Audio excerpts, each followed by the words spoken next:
अध्यक्ष महोदय, 6 जनवरी को जब एमसीडी में मेयर और डिप्टी मेयर के चुनाव की प्रक्रिया चल रही थी तो अचानक एक बात सामने आ जाती है कि कांग्रेस के सभी निगम पार्षद वॉकआउट कर गए। वॉकआउट करने की जो बात सामने आई, वॉकआउट तक तो समझ में आती है, लेकिन शाम को ही पता चलता है कि कांग्रेस की एक निगम पार्षदा जो कि ओखला से हैं, नाजिया दानिश, उनको हज कमेटी का मेंबर बना दिया जाता है। अध्यक्ष जी, मैं आपसे कहना चाहता हूं, किसी भी स्टेट में कोई भी कमेटी या कोई भी मेंबर या चेयरमैन वहां की चुनी हुई सरकारें बनाती हैं, ना कि गवर्नर और लेफ्टी गवर्नर बनाते हैं।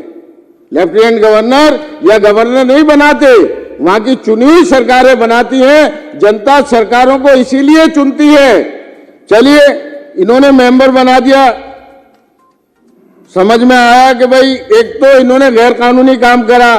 हज एक्ट में, जो हज एक्ट 2002 है, उसमें साफ तौर पर यह लिखा हुआ है कि निगम पार्षद की मेंबर के तौर पर मुस्लिम निगम पार्षद की नियुक्ति तो हो सकती है, लेकिन ये जो मोहतरमा थी, अभी तो इन्होंने शपथ भी नहीं ली थी। जब तक इन्होंने शपथ नहीं ली, ये मेंबर कैसे बन गई हज कमेटी की?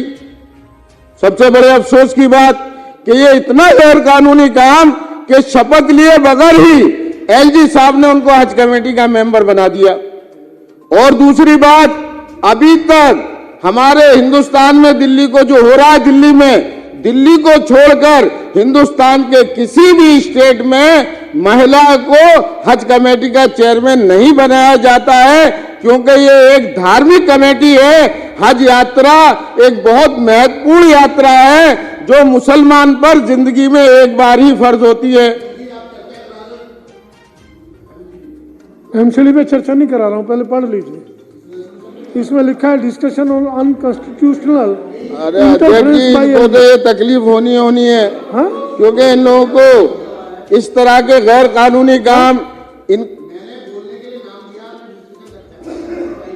हाँ, तो बुलवा दूंगा अभी समय। संविधान को ये नहीं मानते, सुप्रीम कोर्ट को ये नहीं मानते, इनको तो तकलीफ होगी इन चीजों से। ये बीच में इस तरह की बाधा तो डालेंगे ही। तो अध्यक्ष जी, वो उनका मैं कहना चाह रहा था, वो भी तो हेडिंग क्या है, इसका सब्जेक्ट का हेडिंग क्या है? अध्यक्ष जी, क्या है? जिस तरह से गैर कानूनी तरीके से एलजी साहब ने दिल्ली की चुनी हुई सरकार के बगैर ये हज कमेटी को बनाने की कोशिश कर रहे हैं, और उसमें भी एक महिला को चेयरमैन बनाने की कोशिश कर रहे हैं, जबकि हमारे इस्लाम धर्म में कोई भी सफर जो कि जिसमें मुसाफिर आदमी हो जाता है, कोई भी महिला बगैर महरम के नहीं कर सकती। अगर हमारे दिल्ली के हज यात्रियों को सऊदी अरब में कोई ऊपर वाला न करे, कोई समस्या पेश आ जाती है, तो अगर ये महिला को चेयरमैन बनाएंगे तो वो बगैर महरम के कैसे सऊदी अरब जाएगी? अब ये कंक्लूड कर रहा हूँ अध्यक्ष जी, ये कहना चाहते हैं, ये कह रहे हैं और इनके आका कह रहे हैं कांग्रेस के, हमने तो ना बीजेपी को सपोर्ट कर रहे हैं, ना हम आम आदमी पार्टी को सपोर्ट कर रहे हैं। मैं इनको बताना चाहता हूं, पिछले से पिछले बार महाराष्ट्र में जब बीजेपी की सरकार नहीं बन रही थी, तो बीजेपी ने, सर बस 1 मिनट का टाइम लूंगा, बीजेपी ने सदन में अपना विश्वास मत पारित करने के लिए जब सदन बुलाया, तो वहां दो जो विधायक थे वो एमआईएम के थे। एमआईएम के विधायकों ने सदन से वॉकआउट कर दिया और एक वोट से बीजेपी की सरकार बन गई थी। तो अध्यक्ष जी, मैं आपके माध्यम से यही कहना चाहता हूं कि इनका जो वॉकआउट करना है, ये एमसीडी के अंदर ये जो कमेटियां हैं, स्टैंडिंग कमेटियों को बनवाने के लिए वॉकआउट कर रहे हैं कांग्रेस वाले।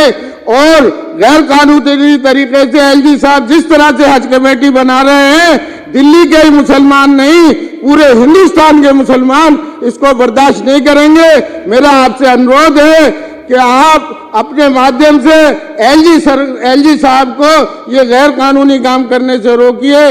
इसी के साथ मैं आपका धन्यवाद करता हूं।